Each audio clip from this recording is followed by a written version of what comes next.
Un científico está tratando de sintetizar un nuevo antibiótico para el tratamiento de la tifoidea. Tras mucho trabajar en su laboratorio y de haber hecho pruebas in vitro y con animales de experimentación, cree haberlo conseguido. Pero ahora necesita probar en seres humanos que su tratamiento es mejor que el ya existente, y decide diseñar el estudio que lo determinará. Va a requerir dos grupos de pacientes, todos ellos enfermos de tifoidea. A unos se les administrará el nuevo antibiótico al que llamaremos antibiótico X, mientras que a otros se les dará el mejor tratamiento utilizado actualmente. Con esa idea en mente, se pone a pensar qué variables deberá incluir en su estudio. Hoy aprenderemos cómo se realiza esta tarea.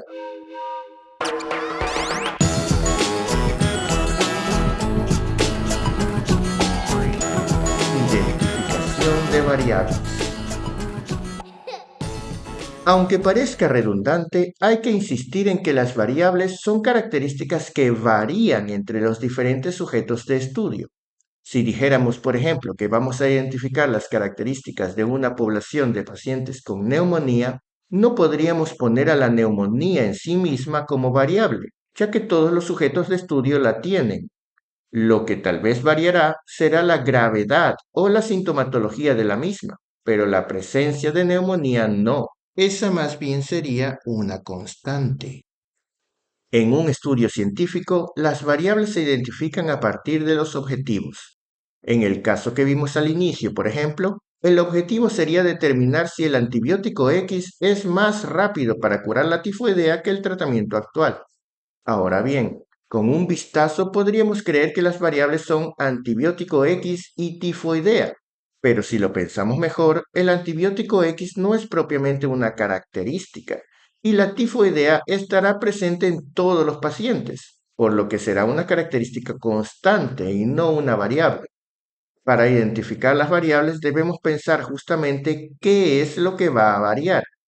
Entonces nos daremos cuenta que la diferencia entre los dos grupos será el tratamiento administrado. En unos el antibiótico X y en otros el tratamiento regular. Y la diferencia que esperamos como resultado del estudio es la rapidez de curación de la tifoidea, que podrá ser menor, igual o mayor con el antibiótico X que con el tratamiento ya establecido.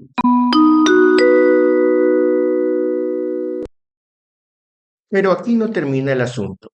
En los estudios puede haber variables que influyan unas sobre otras, y aquí es importante identificar de qué forma lo hacen. Por ello, a las variables las clasificamos como independientes si no son influidas por las demás, y dependientes si sí lo son. En otras palabras, las independientes son las causas y las dependientes los efectos. Por ejemplo, el tratamiento administrado provocará que la curación sea más rápida o más lenta. Es decir, hay una causa, el tratamiento administrado, y un efecto, la velocidad de curación. Y no solo eso. En la práctica sabemos que muchas veces hay otras variables que pueden intervenir o modificar el resultado. En este caso, por ejemplo, la edad del paciente, la presencia de comorbilidades, el estado nutricional, etcétera, pueden modificar la rapidez con que se curan. Así pues, hemos identificado diversas variables, de las cuales una la decidimos nosotros, qué tratamiento administrar, y esa es nuestra variable independiente. Otra es el efecto de dicha variable, es nuestra variable dependiente, y otras modifican el efecto. A esas las conocemos como variables intervinientes. En resumen, según la influencia que tengan unas sobre otras, las variables pueden ser independientes o dependientes y con frecuencia también hay variables intervinientes.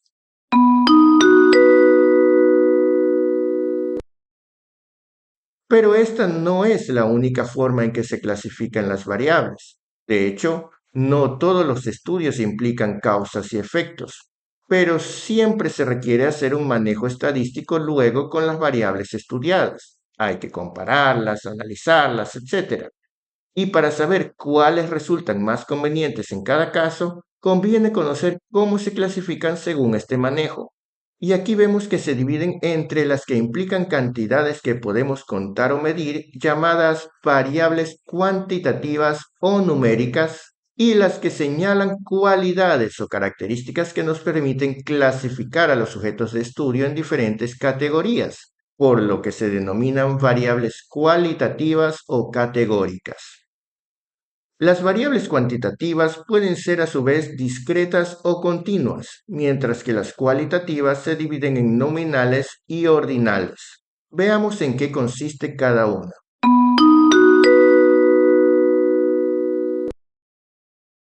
Las variables cuantitativas discretas son las que sirven para contar elementos. Por ejemplo, número de pacientes, número de camas disponibles en el hospital, número de recidivas de una enfermedad, etc.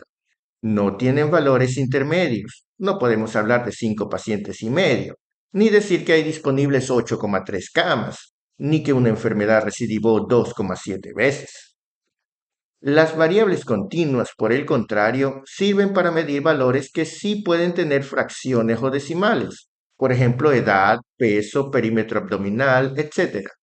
Podemos tener 8 años y medio, pesar 43,2 kilogramos o tener un perímetro abdominal de 91,6 centímetros. Cualquier valor intermedio es posible. Las variables cualitativas nominales son aquellas que nos permiten clasificar a una población según alguna característica no numérica y sin que haya un orden ni un valor determinado para la misma. Por ejemplo, color de ojos, lugar de residencia, grupo sanguíneo, en fin. Las variables ordinales también señalan características, pero a diferencia de las anteriores, aquí sí hay niveles o se puede establecer un orden en cada categoría. Por ejemplo, escolaridad, gravedad de alguna patología o clase social. La escolaridad va de menor a mayor, puede ser ninguna, educación primaria, secundaria, universitaria, etc. Una patología puede ser leve, moderada o grave. La clase social puede ser alta, media o baja. En todo caso, siempre hay un orden.